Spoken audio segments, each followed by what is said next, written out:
வள்ளி கிட்ட நீ தப்பா நடந்திருக்க மாட்டேன். நான் அதை கோர்ட்ல நிரூபிப்பேன். வள்ளிக்கான ப்ரோமோல பார்த்தீங்கன்னா, நம்ம ஆறுமுகத்தை அரெஸ்ட் பண்ண சஞ்சய் வந்துட்டுருப்பாங்க.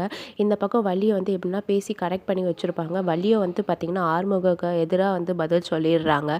இந்த பக்கம் லாக்கப்பில் செமையா அடி வாங்குறாங்க நம்ம ஆறுமுகம். அதுக்கப்புறம் வள்ளி சொல்கிறாங்க, நீ தப்பாக நடந்துக்க மாட்டேன் எனக்கு நல்லாவே தெரியும். ஆனால் கோர்ட்டில் நான் நிரூபிப்பேன் நீ எந்த தப்பும் பண்ணலன்னு சொல்லிட்டு.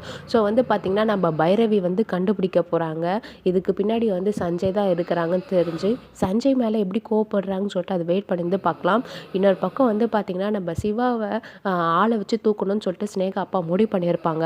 இந்த பக்கம் சிந்துக்கு பூ வாங்கிட்டு வரும்போது பார்த்திங்கன்னா லாரி அடிச்சுட்ருக்கோம். ஸோ இதை பார்த்திங்கன்னா நம்ம சிந்து பார்த்துட்டு ரொம்ப பதறி போய் அதுக்கப்புறம் பார்த்திங்கன்னா ஹாஸ்பிட்டலில் போய் அட்மிட் பண்ணுறாங்க. ஸோ ஒரு பக்கம் சிவா நல்லபடியாக வந்துடணும்னு சொல்லிட்டு சாமிலாம் கும்பிட்டுருக்காங்க. ஸோ ஒரு வழியாக பார்த்திங்கன்னா நம்ம சிவா பொழைச்சிக்கிறாங்க. இந்த விஷயம் தெரிஞ்ச நம்ம ஸ்னேகா அவங்க அப்பா பார்த்திங்கன்னா அவனை நான் போட்டு தானே தள்ள சொன்னேன், அவன் பொழைச்சிக்கிட்டானே அப்படின்னு சொல்லிட்டு ரொம்ப மூட் அக்செப்டில் இருக்காங்க. ஸோ இந்த பக்கம் நம்ம சிவாவை கவனிச்சிக்கிறத பார்த்து சிந்து எப்படி அவங்க மேலே லவ் வருது, சிவா எப்படி சிந்து மேலே லவ் வருதுன்னு சொல்லிட்டு நம்ம அப்கமிங் வீடியோவில் வெயிட் பண்ணி பார்க்கலாம். இது போல் நிறைய அப்டேட் தெரிஞ்சுக்கணும் நம்ம சேனலை மறக்காமல் சப்ஸ்கிரைப் பண்ணிக்கோங்க. நன்றி.